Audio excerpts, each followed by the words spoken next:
when with the Black Innocence, I said, we're innocent people. We are innocent people until something comes into our lives to change that. And so as I was writing or, charting this course, it just came to fruition that that's what it should be. You should know who we are. I'll get a little bit ahead of myself. No, you're good. With the second publication. There is a second publication coming out that kind of aligns with this. There's actually 3 parts here.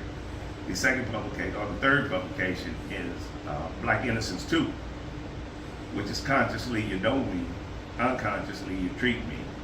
And it's being published and should be out shortly as well. The second phase of that is the Black Innocence Project. And what the Black Innocence Project is just kind of workbook. It's a module to Black Innocence, and it has 5 parts in it, just like the book has. And each book is a training module. So we'll kind of cover off on that a little bit more as we go. But as I walk through there, always something happens to move you, to cause you to do the things that you do. Whether it be good or whether it not be good, something happens to trigger that. And I believe everything happens for a reason. This is the ending of the first half of the year. Let's look at the second half of the year, July through December.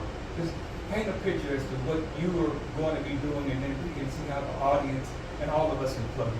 Sure, absolutely. So there's and then we more to come on, and actually we've got about 3 activities that's going to be taking place for the balance of the year.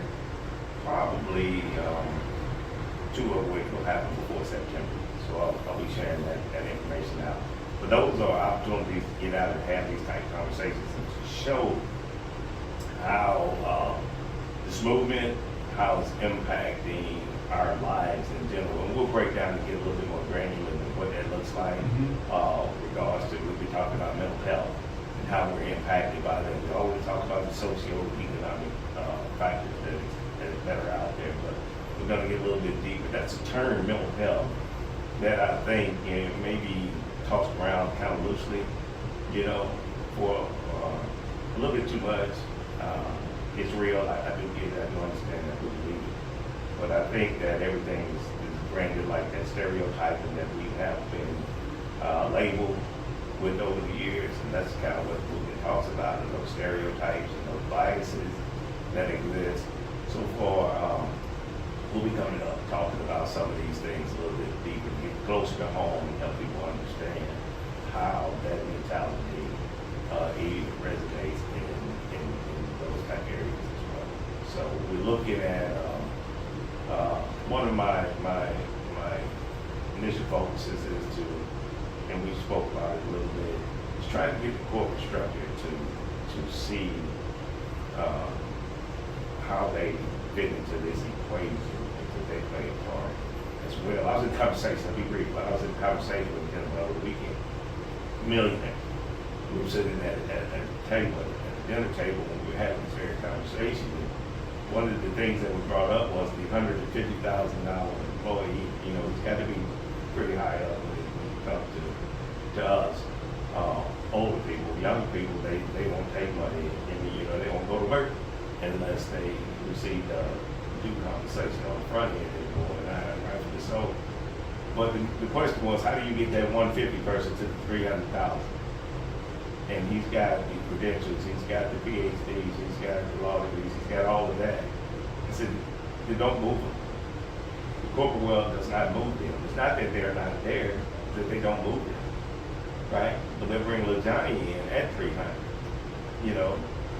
because of the relationships, And here's where I think this is where we lose a lot of our ground, is we don't formalize those perfect relationships.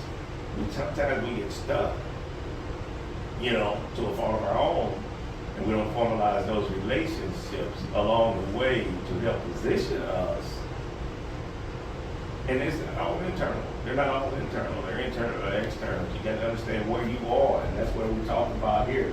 Some of the things that create the demise for us, when we can't get to where we want to be, is we continue to live our wounds. We won't let the healing begin. We find ways and reasons not to, but if we keep the movement pushed out there and say, hey, Mr. CEO, right? If you want to, it's all about the return on your investment when you start talking about corporate structure. Here's how you can change some things to improve your book by infusing, right, people where they need to be. People of color, right? People, there's a lot more that you Oh, can do. it's loaded. This is the